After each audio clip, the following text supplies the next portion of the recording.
Hello po, dito po tayo ngayon sa sa may 20 Avenue. Liko kami ng Pituason. Ayan po, Pituason Avenue at papunta ng JP Rizal.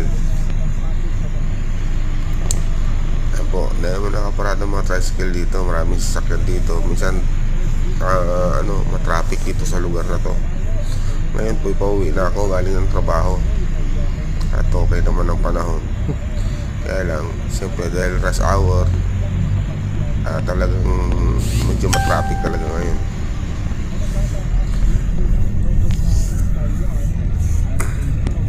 Sir, paki-share na lang tong video at salamat sa mga nanonood. And God bless us always. Ingat po lagi.